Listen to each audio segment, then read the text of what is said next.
Good morning and happy Thursday, everyone. I hope you're having an awesome morning so far. How are you doing? What have you been up to this week? Let me know in the comments. Anyway, what am I talking about today? Today, I'm talking about the default effect. What it is, how you can benefit from it, but also how you can find yourself stumbling as a result of it. So let's get into it, shall we? See, our subconscious mind makes all sorts of shortcuts to try and make our lives easier.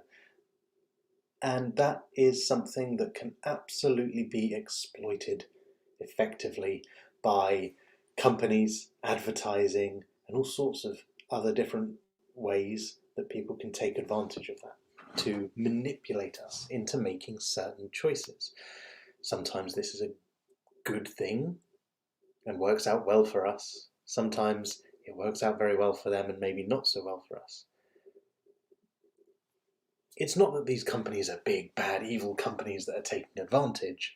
It's that they're doing what's in their best interest to provide the service that they want to provide to the people they want to provide it to.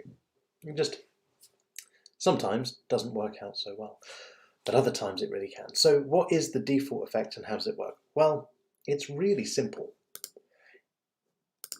If there is a default option, people are more likely to choose it. That's it. Simple. So, for example, your mobile phone comes with a default ringtone. There will be far more people that have that ringtone than there will be that have changed it to something to suit them. You, like me, maybe, certainly when you were younger and you had your first mobile phones, might have spent ages. For those who are watching that are old enough to remember, even tapping in the code to write the song that you got from the back of a magazine somewhere or you found on the internet so that it would play your little tune. Does anyone remember doing that, or am I just showing my age? But then other times, but then other people will just leave it as it is, and you'll find more people will just stick to the default. Now, this is an example where I stick to the default. My phone ringtone now, and for years, has just been the standard one that comes with the phone. But to be fair, my phone's nearly always on silent because I prioritise me over notifications from my phone, and my watch vibrates if it's something important anyway. Excellent. I'm glad I'm not the only one who remembers typing in codes. That's a random weird memory that just came back to me while I was talking about it. So I'm playing Snake. So if there's a default effect, we're more likely to choose it. There's a default ringtone, people are more likely to choose it. There's a regular sized coffee. People are more likely to choose regular compared to calling it a medium, potentially. There's a default with Amazon that you save and spend and save. So the idea is that once you subscribe to Amazon Prime, by default, you'll continue to be a subscriber. It'll auto-renew. Same thing with Relax Club. Now, I do that to make it easier for people so they don't have to manually worry about doing it. But at the same time, that is the default. So therefore, people are naturally going to be more likely to take up that default of the automatic renewal because that's the standard, that's the way it's done. Oh my God, Snake, yes. When phones were sold and rarely broke a solid. Yes, absolutely. Do you remember those days? To be fair, actually, I won't mention the brand, although anyone who knows me knows what kind of phone I have and what kind of brand of every computer device that I own. Hasn't broken. In the entire time I've had it, or the one before it, or the one before it. So that's pretty cool. Anyway, I digress. So we have a natural tendency to lean towards the default option when it's presented to us.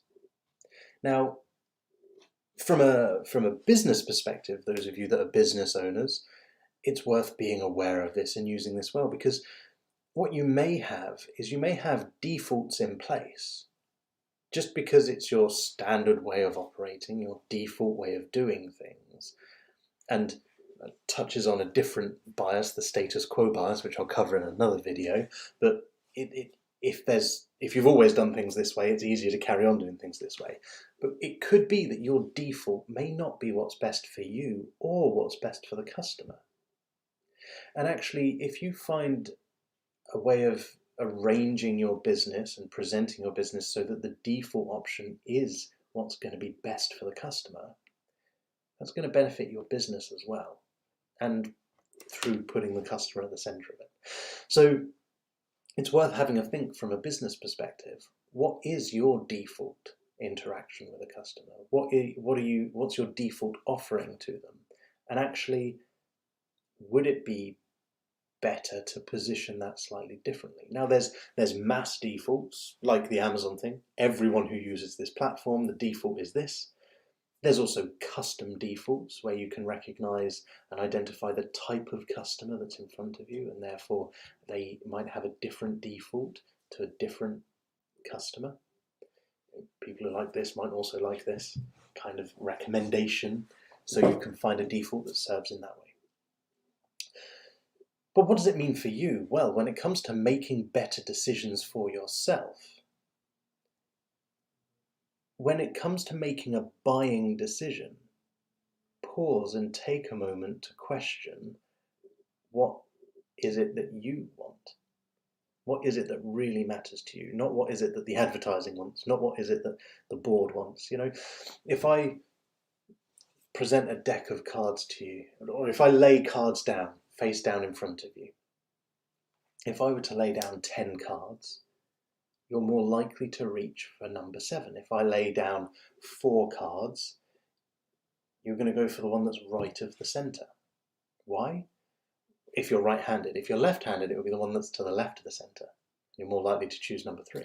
Why? Because it's close at hand. I mean, that's a whole other bias, which I'll talk about as well. But sometimes we're presented with a default that we don't even realize is a default. So taking the time to stop and question when you're making a purchase. Now, you don't need to think about this when you're buying a coffee if you don't want to. It's not important.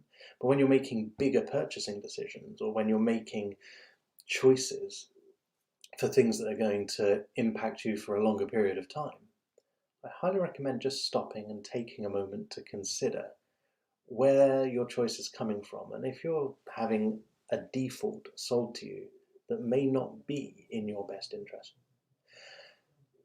Not through any shady means, but just because it might not be right for you as an individual. So that's it, that's the default effect. It's as simple as we are more likely to choose something if it's offered as a default, because we kind of feel like, especially if there's lots of choices, right? If you're overwhelmed by choice, actually, this is where the default option can be really useful for you as well. So if you're the kind of person who, I don't know, really struggles with decisions, I've got someone that's coming to mind right now. For example, you go into a shop and you can buy any chocolate bar you want, and there's loads of them to choose from, and it's just overwhelming. Prepare yourself with a default option, so that you know you're free to choose whatever chocolate bar you want. But before you go in, know that your default, your fallback option will be this. That way, if you're really overwhelmed by the choice, it doesn't have to be about chocolate bars, right? This example is purely because that's what I'm remembering from someone who was really struggling with that. But it can be anything at all. Have a think about, okay, before you go in, what's your default option? And now let's explore what the alternatives are. Would it be worth looking at that upgrade or this change, or downgrading on that to save money there so you can afford this element of it? And sometimes it's hidden defaults as well. You might not realize that it's been presented to you as a default. So that's it really. Again, as with so many of these biases, the key is be aware of it, recognize it, and notice it for what it is. If you know that it's a default, then you've got more flexibility and freedom to take a moment to choose and decide whether it's a default that you really want for yourself, or one that's been encouraged upon you. That's it for this morning. Tune in again next week at 9:30 for another video exploring cognitive biases. Thanks for tuning in.